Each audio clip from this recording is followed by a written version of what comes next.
여러분 안녕하세요. 12월 29일 화요일 한 절 한 끼 시작하겠습니다. 오늘 본문은 베드로후서 2장 12절부터 22절까지의 말씀입니다. 오늘도 베드로는 초대교회 공동체 가운데 가만히 들어와서 주님을 부인하고 복음의 본질을 오염시키는 거짓 교사들과 이단들의 특징, 그리고 그들이 당할 심판에 대해서 아주 강한 어조로 계속 편지를 써내려갑니다. 베드로는 다양한 비유들을 들어서 거짓 교사들을 묘사하는데요. 그 중에 몇 가지를 함께 살펴보려고 합니다. 먼저 12절 말씀에 보니까 이성 없는 짐승과 같다고 합니다. 짐승들은 자기 본능과 정욕에 이끌려서 행동하죠. 이성적으로 사리분별을 할 수 없는 존재들입니다. 그런데 이 거짓 교사들도 오직 탐심에 따라서 성도들에게서 이득을 취하려고만 하고 육체를 따라서 더러운 정욕 가운데 행하니까 이성 없는 짐승과 다를 바가 없다는 것이죠. 또한 마치 짐승들이 상대가 누구든지 가리지 않고 으르렁대며 소리를 내는 것처럼 그들 또한 지금 내가 비방하는 존재가 비방하는 것이 무엇인지도 모르면서 그렇게 행동한다는 것이죠.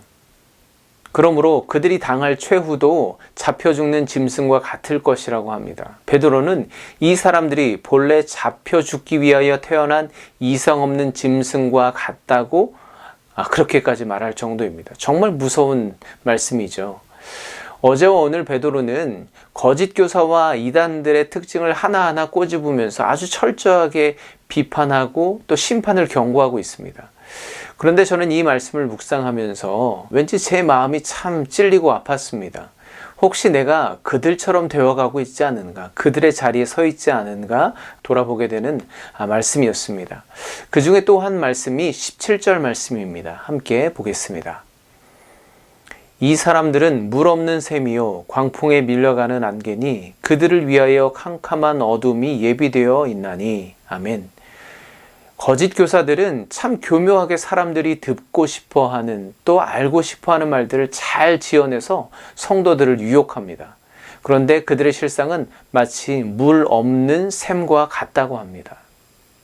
어릴 때 뜨거운 여름에 학교 운동장에서 친구들과 축구, 농구 막 땀을 흘리면서 그렇게 운동을 한 다음에 몸에 뜨거운 열기도 남아있고 또 갈증을 느끼니까 친구들과 우르르 저 운동장 한켠에 있는 수도가로 막 달려가서 수도꼭지를 딱 열었는데 물이 한 방울도 나오지 않는 거예요.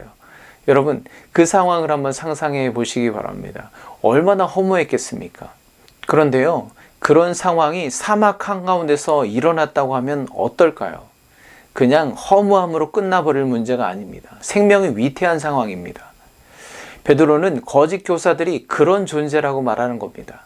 광야에 물이 없는 샘처럼 많은 사람의 갈증을 해소해 줄 것처럼 그렇게 번지르르 하게 만족을 채워줄 것처럼 많은 사람들을 광야 한가운데로 끌고 가서는 결국 물 한 방울도 주지 못하는 존재, 영적인 갈급함을 채워주기는커녕 더 탈진하고 기진하게 광야에 쓰러져서 자멸하게 만드는 존재가 바로 거짓 교사들이고 이단이라는 것입니다.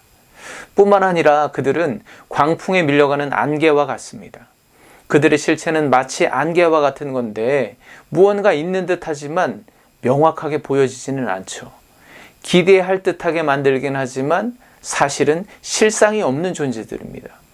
짙은 안개 뒤에 물이 없는 샘을 파놓고는 그 안개 속으로 많은 사람들을 끌고 들어가는 것이죠. 그러나 곧 광풍이 불어서 그 안개가 순식간에 거치고 나버리면은 정작 아무것도 실체도 또 물 한 방울도 주지 못하는 존재가 바로 거짓 교사들이라는 말을 베드로는 하고 있는 것입니다. 저는 이 17절 말씀을 한참 동안 묵상했습니다. 그러다 보니까 새롭게 보여지는 것들이 있었습니다. 처음에 묵상할 땐 저도 목회자의 한 사람으로서 그래, 교회에 이런 이단들, 이런 거짓 교사들이 발도 못 들이게 해야 해. 이런 사람들이 만약에 교회 내에 있다면 어떻게 분별해낼 수 있을까? 또 어떻게 훈계하고 가르쳐야 될까?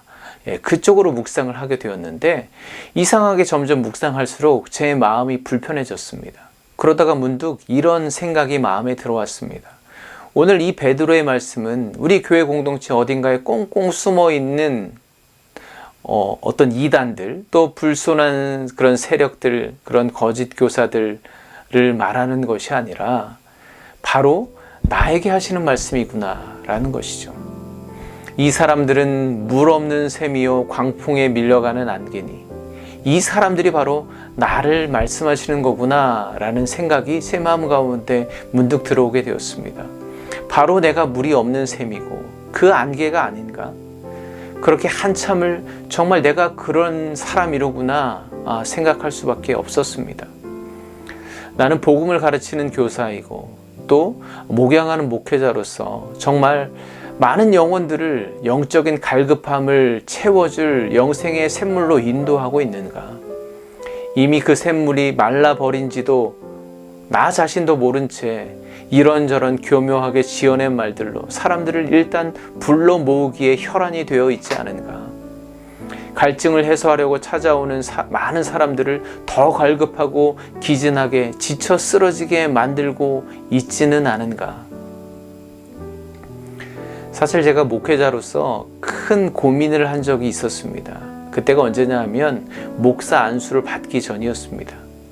이제 곧 내가 목사 안수 받으면 진짜 목사가 될 텐데 내가 목사가 되는 게 정말 맞는 걸까라는 그런 고민을 해봤습니다. 그런 질문을 하게 되었죠. 우리나라에 목사가 부족해서 문제가 아니라 목사가 너무 많아서 문제라고 하는데 나마저 목사가 되어야 하는가? 물론 목사로서의 어떤 그 소명이 흔들리거나 그런 문제는 아니었는데요. 아주 현실적인 고민이 있었습니다. 그런 질문도 해봤습니다. 요즘 목회자 때문에 상처를 받아서 교회를 떠나는 가난한 성도들이 많아지고 있다고 하는데 만약 내가 목사가 되고서 구원받게 하는 영혼보다 실족해서 교회를 떠나게 하는 영혼들이 더 많아지면 어떡하지? 라는 그런 질문을 하게 되었습니다. 네, 중략하고요. 저는 오늘 말씀을 통해서 결단한 것이 있습니다. 다시 하나님 앞에 서자는 것입니다. 사람이 아닌 먼저 하나님 앞에 서자는 것이죠. 물 없는 샘처럼 무능력하고 광풍에 밀려갈 안개처럼 실체도 없어 보이는 나를 굳이 사람들 앞에 없는 것을 지어내서 만들어내려고 하지 않고 하나님 앞에 겸손히 먼저 서자는 것이죠. 그래서 잠잠히 하나님의 인도하심을 기다려보자는 것입니다. 저는 이 시간 마무리 기도 대신에 이사야 말씀을 통해서 여러분을 축복해드리길 원합니다. 여호와가 너를 항상 인도하여 메마른 곳에서도 내 영혼을 만족하게 하며 내 뼈를 견고하게 하리니 너는 물된 동산 같겠고 물이 끊어지지 아니하는 샘 같을 것이라. 아멘. 여러분, 이런 하나님만을 신뢰하시기 바랍니다. 내일 다시 만나 뵙겠습니다. 감사합니다.